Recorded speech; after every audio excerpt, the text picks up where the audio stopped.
Paz do Senhor, irmãos. Gostaria de desejar um bom dia e a graça de Deus possa estar sobre nós nessa manhã.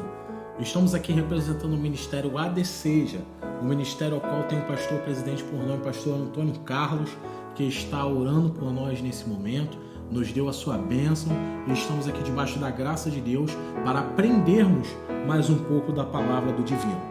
Gostaria de abrir esse momento e, em nome do Ministério ADCeja, desejar a todas as mães que estiverem ouvindo, estiverem vendo esse vídeo, que esse dia seja um dia abençoador a vocês. Independente se você faz parte do Ministério ADCeja, se faz parte de outro ministério, ou até mesmo se não faz parte de ministério algum. Esse momento é um momento que a população tem vivido de dificuldade, um momento onde a população está desesperada. Então, nesse momento também é o momento da igreja estar abrindo, estendendo os braços e abraçando você. Você que não tem nenhum ministério, você que não frequenta nenhuma igreja, sinta-se abraçado pelo Ministério ADCeja e que Deus possa abençoar você, mamãe, e a sua casa nesse dia. Estamos aqui, como dito, para falarmos um pouquinho da palavra do Senhor Jesus. E temos como título da nossa lição nessa manhã a condição dos gentios sem Deus. Uma lição da nossa revista CPAD, uma revista a qual tem sido um apoio às igrejas das Assembleias de Deus. Ela trouxe para nós um título relevante, um título que parece simples, mas ao mesmo tempo ele acaba sendo complexo. Complexo por quê? Porque para entendermos aquele que está realmente afastado de Deus, é complicado. Pessoas que hoje vivem em pleno século XXI, no ano de 2020, pessoas que acham que estão próximas a Deus, pessoas que no seu pensamento elas estão no caminho correto e muitas das vezes não estão. E nós vamos entender também a linha histórica a respeito disso.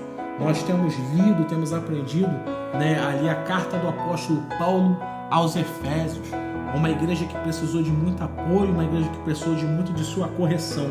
Então, por isso, eu quero pedir para que você abra sua Bíblia no livro, na carta aos Efésios, no capítulo 2, ao qual nós vamos estar nos embasando nessa manhã. Efésios, capítulo 2, versículo 11 e versículo 12.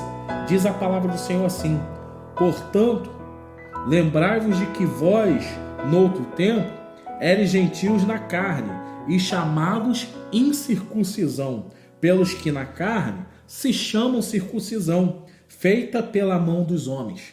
Versículo 12, que naquele tempo estavam sem Cristo, separados da comunidade de Israel e estranhos aos concertos da promessa, não tendo esperança e sem Deus no mundo. Aí nós vamos, como subsídio, abrir em Romanos, capítulo 4, versículo 12, que diz assim: e fosse pai da circuncisão, daqueles que não somente são da circuncisão, mas que também andam nas pisadas daquela fé, que teve no nosso pai Abraão, que tivera na incircuncisão. Porque a promessa que havia de ser herdeiro do mundo não foi feita pela lei a Abraão, ou a sua posteridade, mas pela justiça da fé. Versículo 14, para encerrarmos: pois se os que são da lei são herdeiros, logo a fé é vã e a promessa é aniquilada.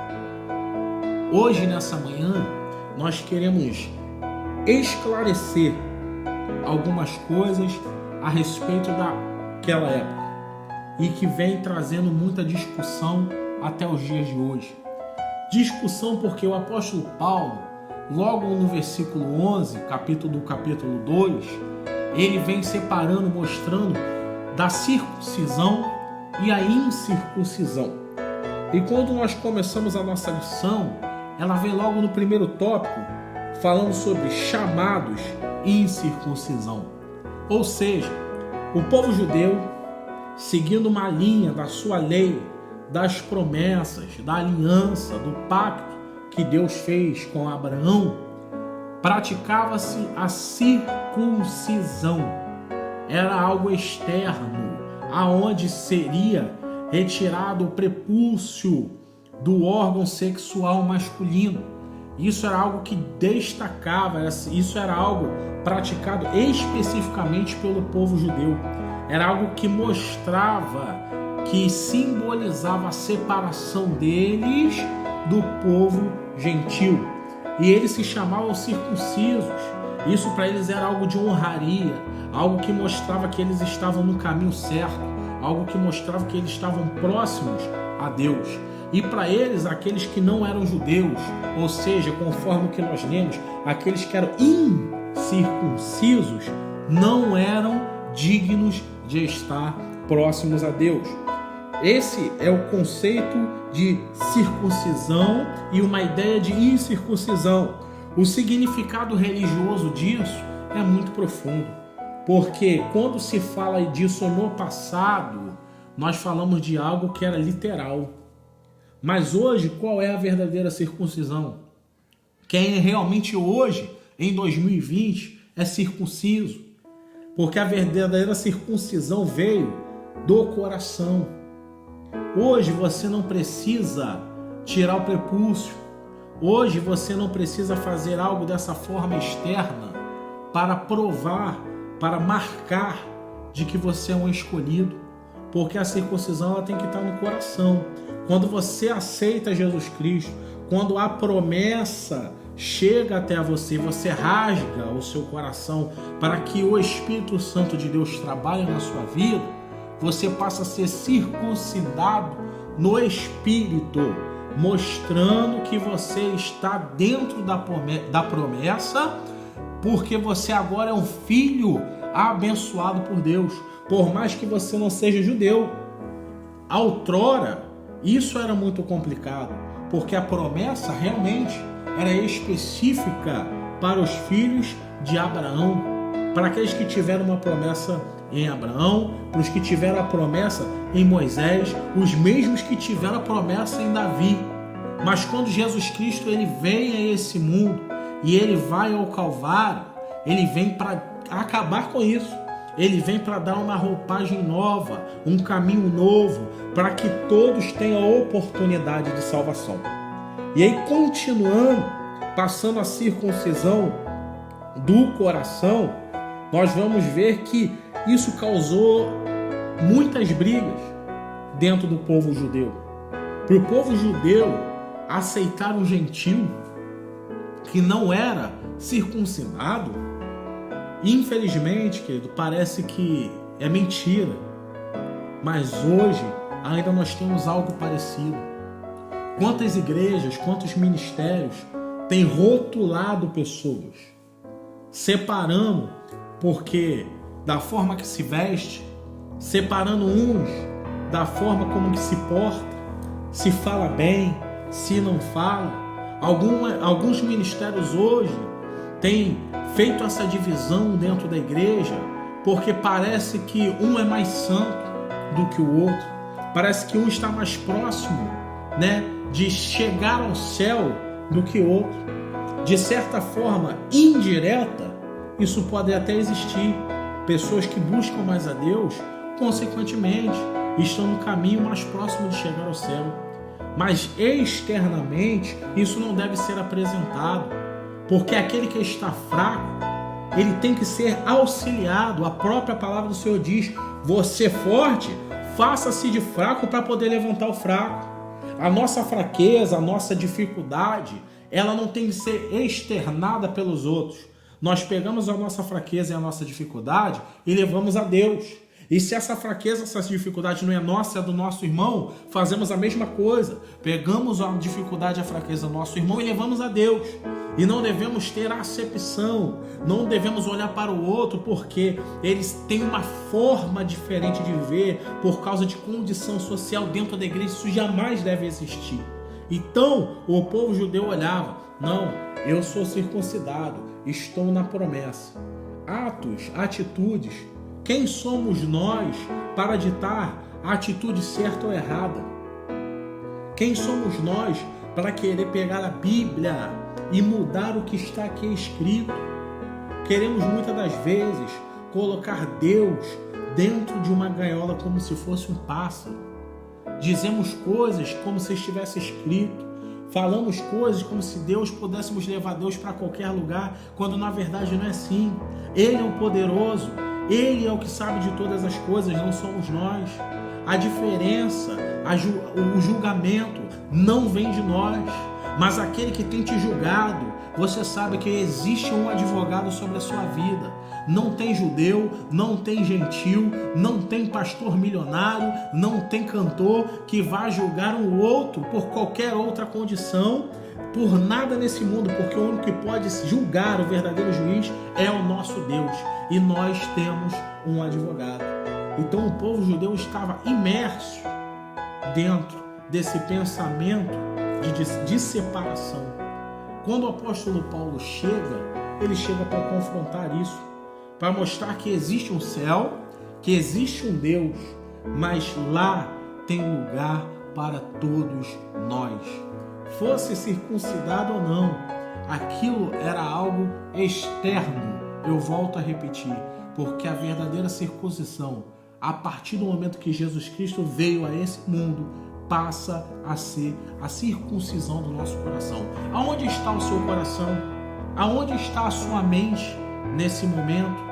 Momento de dificuldade, pandemia, momento de humilhação para muitos, momento mesmo na pandemia, muitos estão se levantando, mas não da forma qual deveria ser.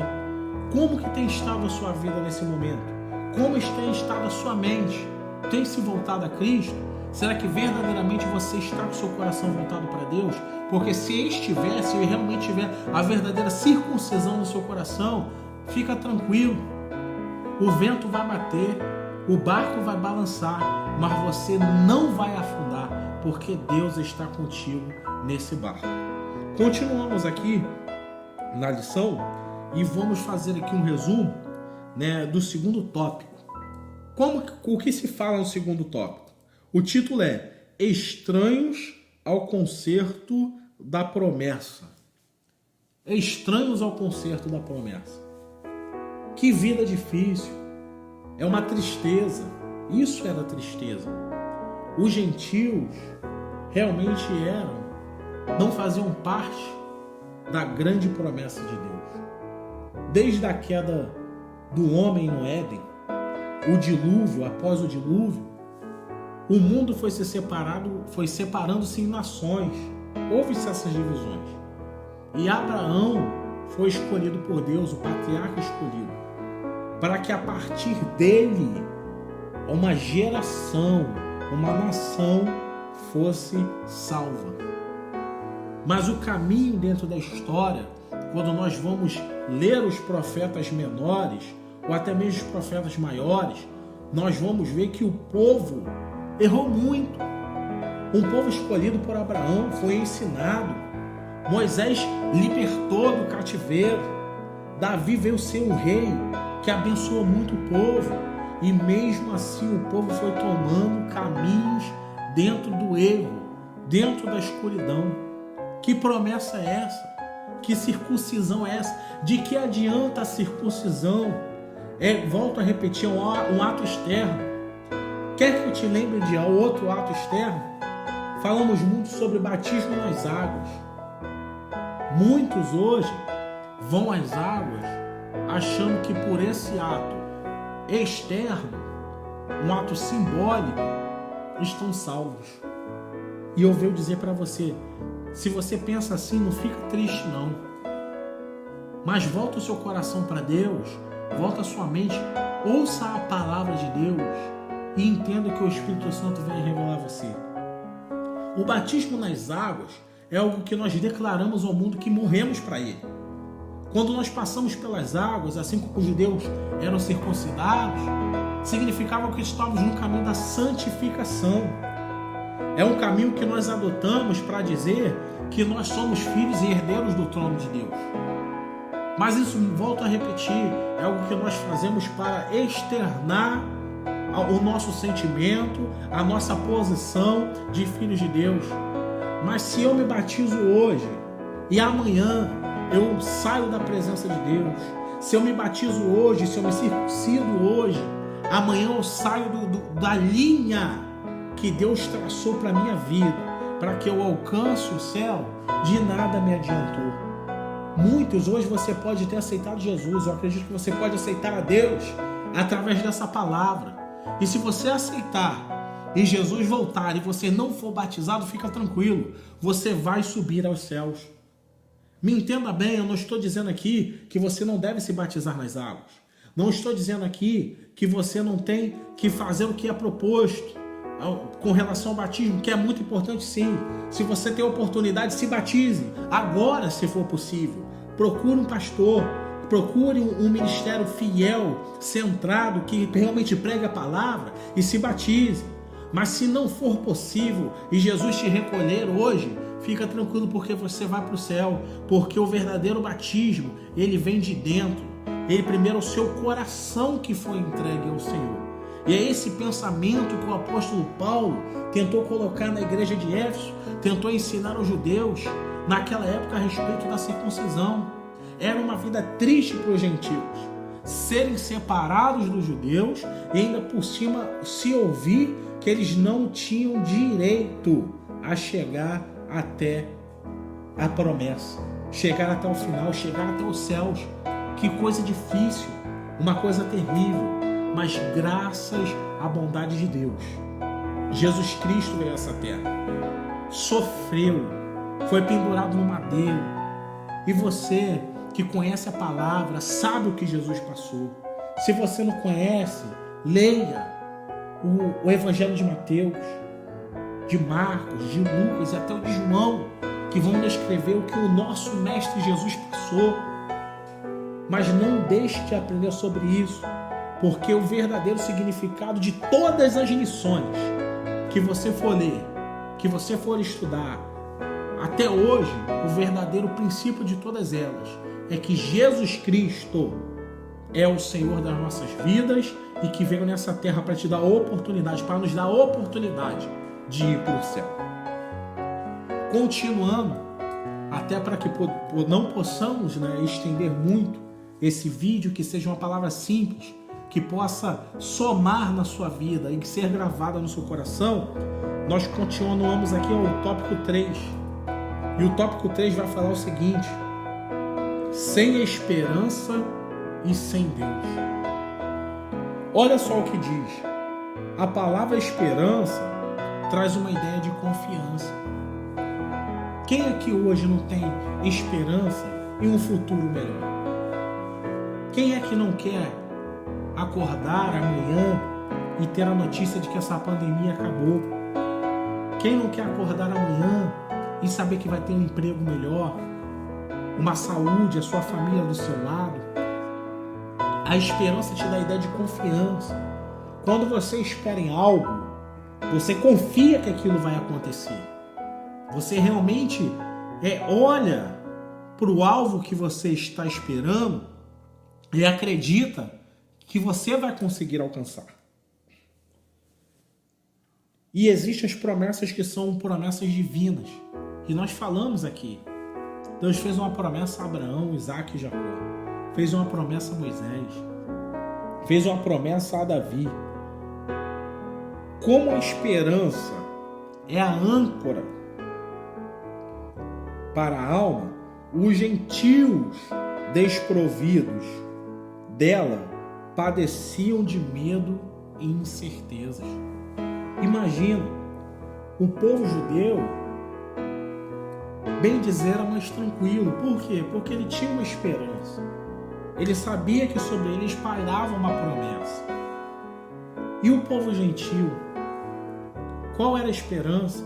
Éfeso, onde ali tinha o templo da deusa Diana. Preste bem atenção. Lá em Éfeso, não quer dizer que eles não acreditavam em Deus. O problema é que eles acreditavam em vários deuses. Um momento onde se pairava um secretismo religioso, um momento onde as pessoas viviam incertezas, porque uma hora acreditavam num Deus, outra hora acreditavam em outro, que poderiam fazer o seu bel prazer. E não era assim. O apóstolo Paulo foi para ele para mostrar que esses outros deuses nada podiam fazer. E que por mais que o povo judeu tivesse essa esperança da promessa, peraí, gentil, a promessa chegou para você também, através de Jesus Cristo que morreu na cruz do Calvário. E ali a palavra de Jesus, na nova aliança, começa a ser pregada e começa a ser vivida. Então preste bem atenção. Desprovidos de esperança. Querido, a sua esperança, ela tem que estar em Jesus. Se a nossa esperança não estiver em Deus, de nada nós somos. Porque todas as coisas que esperamos nessa terra vai ficar. Dessa terra não passará. A nossa esperança tem que estar no céu. Porque daqui, a nosso futuro tem que ser o céu. Não se espere por coisas pequenas, espere por coisas grandes, coisas do reino. Comece a tratar as coisas dessa terra também como coisas do reino, para que possa ser coisas de abundância na sua vida e de relevância. Porque você espera por muitas coisas aqui e não sabe se você vai ter tempo para desfrutar. Porque pode Jesus voltar e pode Ele te chamar. E será que ao mostrar as suas mãos, você estará pronto? Será que você terá uma obra para mostrar ao Mestre? Essa tem que ser a nossa esperança. Não pense em promessas vãs, não. Esquece óleo ungido, esquece lenço ungido, esquece feijão ungido. Não tem isso. A nossa esperança hoje está em Deus. E você quer um caminho? A palavra de Deus. Você quer um caminho? O melhor caminho, não existe outro. Jesus, Ele é o caminho, a verdade e a vida. E ninguém vai ao Pai se não for por Ele. E para chegar a Ele, você tem que ter a palavra no seu coração. Eles não tinham Deus. Eles tinham deuses. Deuses de pau, de pedra, de cerâmica. Templos gigantescos em Éfeso para adorar deuses que nada podiam fazer. Porque era uma obra de Satanás. Qual tem sido o Deus da sua vida no ano de 2020? Para muitos, eu vou falar uma coisa aqui que é uma realidade. O Deus de muitos tem sido o Covid-19. Porque o Covid-19 tem ditado as regras da sua vida. Os deuses de outros têm sido dinheiro. Porque só faz se tiver dinheiro. Os deuses de muitos têm sido fama. E qual tem sido o seu Deus no ano de 2020? O que tem ditado a sua vida? Qual é a sua bússola? Tem sido a Bíblia? Ou tem sido o dinheiro? Eu quero te indagar nessa manhã e quero que você pense nisso, para que você não fique perdido como eram os gentios perdidos, porque você não precisa estar perdido. Jesus veio para que você pudesse estar bem, para que você pudesse estar esperando o céu. Então por que você está perdido? Porque muitas das vezes nos encontramos na escuridão. É porque nós olhamos para todos os lados, mas não olhamos para o alto. Porque no alto está Jesus. José, no Egito, foi jogado num poço. Lembra disso? Dentro do poço, chorava, escuridão. Olhava para baixo, escuro. Olhava para um lado, para o outro, escuro. Só via a luz aonde? Quando olhava para cima. Quando olhou para cima e clamou a Deus, veio a liberdade. Então, não espere, querido, não deixe, na verdade, que deuses desse mundo sejam bússola para a sua vida. Não faça isso, jamais. Mas que a bússola da sua vida seja o caminho de Deus.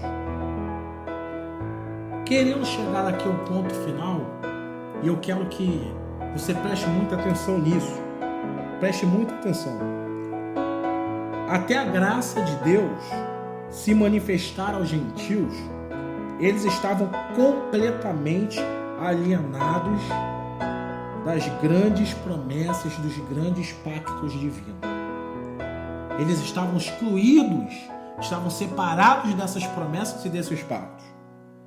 Esses pactos traziam uma promessa messiânica. E os gentios encontravam-se completamente alheios às promessas.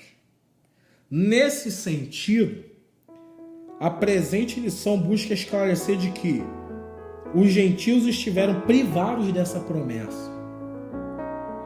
Em primeiro lugar, para explicar uma condição de que era uma condição separada dos judeus. Então isso ficou bem claro. Mas também ficou claro de que, independente de ser gentil, através de Jesus Cristo, eles foram adotados por Deus. E hoje, aquele que não era filho legítimo passa a ser filho. Aquele que não tinha direito passa a ter direito. Aquele que nada podia, hoje tudo pode. Porque pode em quem? Em Jesus. Pode em Deus, aquele que nos fortalece, aquele que nos justifica, aquele que nos abençoa. Então que nessa manhã seja uma palavra que possa abençoar o seu domingo, possa abençoar a sua semana, possa abençoar o seu ano, que possa abençoar a sua vida. Independente do que você fez, de hoje para trás, o Senhor veio para poder fazer algo novo, para que possa ser contado de hoje para frente. Aquilo que separava você das promessas de Deus já não separa mais. Aquilo que dizia, olha só, você é um qualquer, olha, você nem é circuncidado espiritualmente falando, olha, você era uma prostituta, você era um ladrão, você vivia na cadeia, você era alcoólatra. Olha, indifere o que você fazia, o importante é o que você é. Não interessa o que você tem agora no seu bolso, não interessa o que você está vestindo, o que interessa para Deus nessa hora, para nós como seus irmãos em Cristo Jesus, é o que está no seu coração. Então que o seu coração esteja aberto, esteja recebendo essa palavra no nome do Senhor Jesus. Aqueles que forem alcançados por essa palavra, recebam as bênçãos de Deus, recebam as promessas de Deus e não deixem que nada nesse mundo venha a ser mais importante que a promessa do Pai, que é de estarmos no céu juntos com Cristo Jesus. Eu agradeço muito essa oportunidade, um abraço, um beijo no coração de todos vocês e espero muito que em breve possamos estar com toda essa situação resolvida, possamos voltar a estar na nossa igreja, lá em Jardim Angá. Quem não conhece o Ministério Adeseja, fica na rua 17 de fevereiro, ali os irmãos têm total acesso, perto da Praça do Jardim Angá. Os irmãos podem perguntar. Se você não puder ir na Adeseja nos visitar, procure uma igreja próxima à sua casa que prega o Evangelho de Deus, mas não deixe de receber a palavra do Senhor. Por favor, que Deus vos abençoe, encha o seu coração de graça. Aquilo que eu não pude completar nessa manhã, eu oro para que o Espírito Santo de Deus possa completar, em nome do Senhor Jesus. Nos siga nas nossas redes sociais, né? Nós temos aqui, né, está sendo postado agora, né, no Facebook. Não sei se vai chegar até o YouTube, mas vai estar o link na descrição. Os queridos, por favor, nós pedimos essa ajuda. Colabore, curta a nossa página, curta o nosso canal, esteja divulgando, porque é um ministério que tem feito um trabalho de alcançar vidas, para que você seja curado, para que você seja sarado e para que você receba a verdadeira palavra de Deus. Um abraço mais uma vez, que Deus vos abençoe.